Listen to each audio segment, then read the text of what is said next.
And we have time, so what I'm inclined to do is just start that process. But before I do that, I want to see if, based upon some of the information that I've shared, comments, thoughts. This will assist us collectively, because if you have anything, for instance, that you'd like to see more detailed, or maybe a filter applied that we haven't, here would be an opportunity for you to let me know. Yes? Have you presented this to contractors yet? Yes, in the same sense that I've presented it to distributors and manufacturers, in the sense that it has been given to the 20 task force members, and I'm trying to think of, I don't have. I mean, in this kind of an environment. Yes, I have, but not as frequently and with not as much detail. So for instance, this was given to contractors at the Electri International conference in July. And that was the last time that was presented to contractors. Pardon me, I take that back. And also at the NECA convention in October. So this information was presented 1 month ago to contractors. Now, at that time, what was presented was this, the raw survey information and the survey filtering. Those were presented.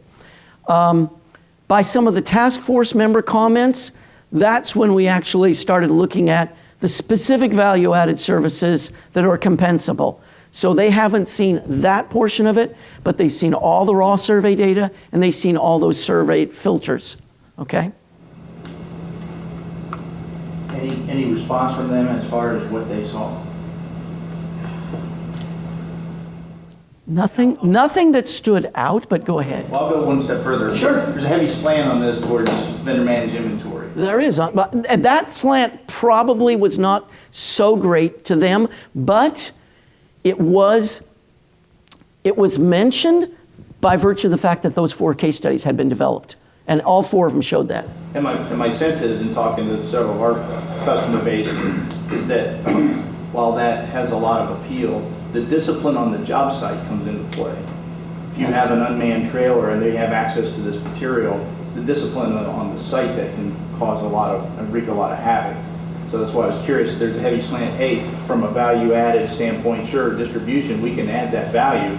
At the same time, a lot of contractors, they're shy from it because they say, well, we don't have the discipline that we can. So are you prepared to man the thing full-time, which enters in yet another dimension of the discussion? Mm-hmm. So again, I don't know what our counterparts here have to say about that, but that's where we find the value's there, the discipline is. I don't know if you experience the same types of things. Have you built a compelling case when you've engaged in dialogue in terms of how productivity could be improved on their standpoint, and that although there's a sunk cost initially for providing that service, that the amount have you projected in terms of supplying them with what your intent is, and still they... I think the biggest issue is contractors. Much like distributors, we don't necessarily know the cost of these things that we are bundling in, that we're including. I agree. You know, if it can be done by a warehouse guy, we don't seem to add much value to the price. Where we have to pay for it out of pocket, the cost is apparent, so we know what to pass on. But I think contractors, because I've been recently tackling this with my own company, trying to figure out what contractors are willing to pay for a service that would add cost to us. They don't have any idea, particularly when it comes to material management on the job site, they don't have any idea how much money they are spending wrangling material on the job site. Finding a foreman or somebody to go receive 5 times a day, to store the material on the job site, and then look for it 2 weeks later when they actually need the item, and to file claims and all that stuff. They don't have any idea, so absent that knowledge, you start talking about 10 or 12 or 15% to do that for them, they start choking. They know it's an issue, they just can't quantify it by saying this is costing me Right.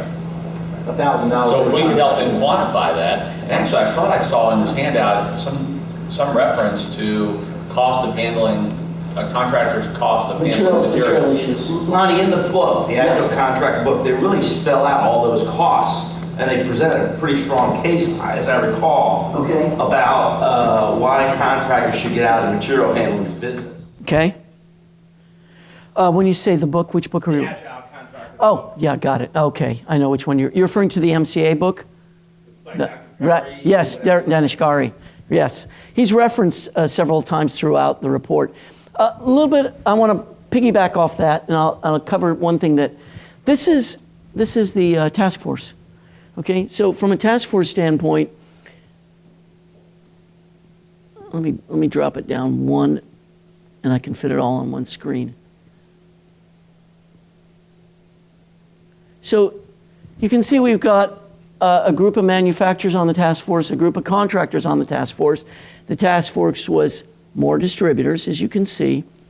And the other thing I wanted to show you, and aligned with that, is this is the actual report in the stage that it's in right now, okay?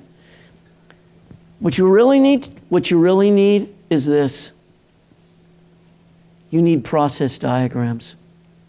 Because when you're showing flow and you're showing value, what you really need is a process diagram. You need to show where material is, whose shop it's in, the context of time, and then you need to show queuing, where it sits for a while, and by looking at downtimes, you can actually see where someone's losing money, essentially. By downtime, you're losing time no matter what. So the report addresses it, but doesn't go into it in a lot of detail. For instance, there's a material flow diagram here. This is for a prefabricated assembly. And this is based upon discussions we had with a specific contractor. And then there's, bear with me. So that was a material flow diagram. And in addition, there is a swim lane diagram which shows flow, which shows where the material is in terms of whose shop. There we go. So that is what's needed to really get down to the granularity of trying to track down the costs associated with things. You got to follow the material. So it's mentioned, it's discussed, but it's not elaborated on. And certainly it's beyond the context of the report to get into the actual details of the specific time elements of process flow or swim lane. But it is in the report. Sure, go ahead. Is there a suggestion where you can offer where we can get a process flow diagram like that, or can you include something like that, or share that with us? So this is in the report, so you will get those two in the body of the report. Now I know that in the Danish Gari book that there is a diagram. It's not a swim lane. I think it's a process. Maybe it's a material flow. I can't recall. But there is one. So if your question is, can you gain access to it? Or, I mean, it's in the report. If your question is, how can you go the next further step? Is that your question? Well, like, two-part, yeah, sure, but I'd like to have a template because I don't want to reinvent the wheel. This could do that. This could be a broad overview in terms of a template. Okay? I'll also throw out this. The report's not going to be finalized, probably, realistically. Getting final comments incorporated and distributing as a final, it's probably not going to be available, I would say, until about the end of the month. If you want to just wait for that, great. NAED will have it then. If you want to provide input on it, I'll be happy to share with you a working copy and a PDF of exactly where the report sits right now today. Just come up and see me. I'll give you my card. You can contact me. I'll be happy to do that, okay? So I want to get as much input as possible. Yes? Were the regional breakdowns based on where the contractor was out of or where the distributor was? That's a great question. And I got some blowback from contractors on that. And here's why. NAED has specific boundaries for regions. To my knowledge, NECA or Electri does not. So I had to take the NAED map and look at it from the standpoint of geographic boundaries based upon states, all right? And then I put, for the contractor question, I defined what was South Central, and I gave them the boundaries with states, okay? If you look at the raw survey. And quite frankly, I got some questions from contractors is, why are you possibly saying that this state is in South Central, okay?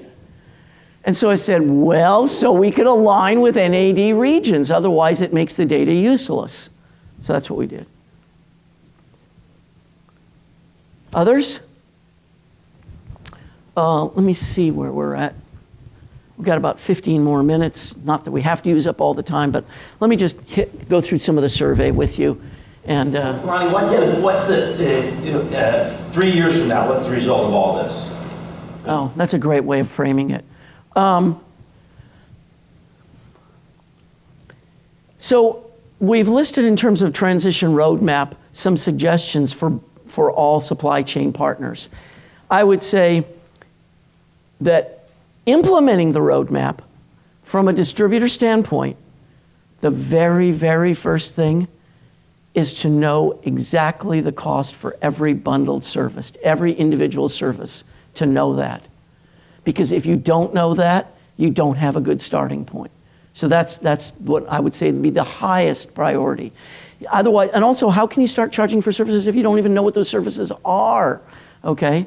So start to know everything that you bundle and know a unique price for that. Yes, maybe if you have some things collectively, there's a synergistic effect so that if you do this plus this, it's greater than this and this individually, but at least know all that. Then the next thing is, take a look at those services which were cited in terms of pre-installation and ordering services. I believe those were the two categories that were the most pronounced. Take a look at where there's already a trend in the industry for charges through either a bundled price or through a charge for each service. And use that, I won't say as a wedge, but let's just say as a starting point to initiate discussions, to take a look at where already it's being done. To me, there is a point where if traction has been gained because charges have already started to be accepted practice, build upon that and start to make a compelling case for being able to charge for those services. Or contrary, stop providing the service. If you can't get paid. You know what, obviously you know what the problem is. It's like, any of you ever heard about the tragedy of the commons? It was like back in medieval England where sheep could graze on pastoral land that was commonly held. Well, the natural tendency was everyone dumped their sheep on that, and so the collective betterment went to a diminishment for everyone. And by not charging for services, everyone is collectively, disadvantaged, all right? And of course, you're talking about a new paradigm shift for contractors. The blowback you're gonna get is they're gonna say, well, we've always gotten these for free. Why are you charging? You really need to focus, have as much as possible, express to contractors that their viewpoint and their context should not be the initial cost, but it should be the payback over time, which means an increased productivity. If lighting was sold on a basis of lowest initial cost, we'd all be using incandescent lights, right? You can't focus on that. You've got to look at what is it within the greater context of the project. I think that your example of the airlines is a good one, and that they have figured out how to unbundle the services, put that in the price, and then start charging for the services customers want. Right, exactly. And It's hard to do, though. well, it's hard to do for many, many reasons, I know. But that's the direction it needs to move. So anyway, that's what I would say is the near-term focus and the rollout focus. Other thoughts? Yes? I think in many industries, they have benchmarks. Yes. It costs $80, $100, you've got a purchase order, it costs so much to pay a supplier, it costs so much to receive, unpack, store. I think that would be helpful to have some rules of thumb, then you can engage the contractor with the discussion, at least starting in terms of where some costs might be. I agree with you. So for instance, here's what we've got in terms of the survey results. Unfortunately, a lot of it is consequential damages, all right? Because if you just look at the raw information, it doesn't give you, it's like an iceberg. It gives you a piece of the picture, but not enough. So for instance, here, under the raw survey results, what's the typical cost to process a purchase order? Well, in aggregate, for all projects all across the board, we were looking at $25 to $50 per purchase order, all right? That varied widely depending upon if you're asking a contractor their cost and you're asking a distributor their cost, okay? So this is everyone, and I did have, I think, some filtration showing you on the survey filters, some of the details on that. But let's just hold this for a second. So 25 to 50 was the largest range, but there was also a significant amount of 50 to 100. So in the report, we actually pick a price point, and I think we picked 50 because we can see that 27% are less than $25, 28% are between 50 and 100. The middle between those boundaries is really right at $50. Then how many do you process? Well, the answer was less than 25. Here's a case where we were predisposed to certain ideas in terms of what we would expect. Having these results, we now would have gone down to greater granularity. I probably would have done this, 10, less than 10, 10 to 20, and so forth, because over 50% were less than 25. But if you just take the raw numbers there, you get 25 times $50. You can't build a compelling case on that. What you really need to build is the case based upon the other information, a process flow or a value stream, which is, okay, that's just the in-office cost to generate it. How about the costs in the field? Material inspection, unique storage every time material is delivered, okay? They are not, I know, because the questions were not asked of them, how those costs factor in. That's part of the dilemma. Tip of the iceberg, but at least it presents some case. And I think that's what we had on POs. Others, yeah. I mean, when you talk to the distributor community and maybe even the manufacturers, we have one goal, and that's to get compensated for what we do. What's NECA talking about? I mean, when they're having their conference, what's their conversation? It's not just to do a cost shift, is it? What are they truly talking about? Productivity improvements and time on the job and the most progressive contractors are. Those of you that, we talked about Dr. Dennis Gari's book, and his whole point is increased productivity. Everything is increased productivity. Progressive contractors, they can't look just at sunk costs initially. They have to look at productivity. But for them, if they just look at getting rid of the cost out of their world, They'll calm. Yeah. out of shifting it to us accomplishes their goal entirely. Okay. So shift it. So if it's vendor managed inventory, I guess nirvana would be to find out how to eliminate the cost out of the channel altogether. And that could be done with even a higher degree of collaboration. well, you know what? Let's face facts. And maybe the Easter Bunny could lead the... Okay, without resorting to fictitious beings, the trend in the industry is all collaboration. You look at public-private partnerships, integrated project delivery, even to a lesser extent, design build. I mean, go and do a trend analysis. Look at building information modeling. That's collaborative. The trend is all collaborative.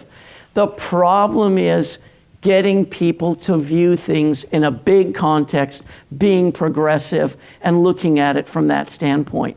If everyone is narrowly focused about this is how we've done business, this is continuing how we've done business, and they don't look at the broader perspective of bringing everyone involved, they're going to miss out. More and more contracts require the capability for building information modeling.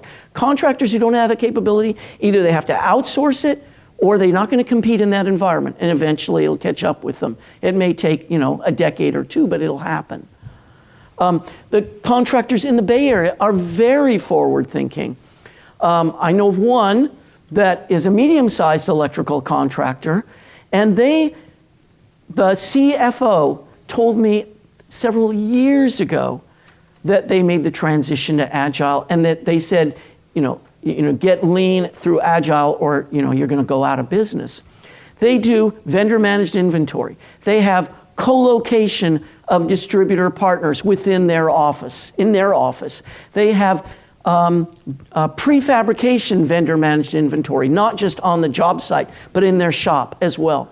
And they're buying into it. And I know that they're very successful. They've moved up in ENR rankings, okay? So it does work. It's just that, quite frankly, you need a receptive person on the other end who will listen to you. I know that. But, yes, I think that one needs to be solved first and then go out. But, that's why I say, if you have any thoughts, come see me, email me. The report's going to go out soon. The report hopefully will use your vehicle. Hey, from my viewpoint, NECA's co-funded this. They're on the task force. The results are going to be in the report. They can choose to use it or not. It can make a compelling case, however.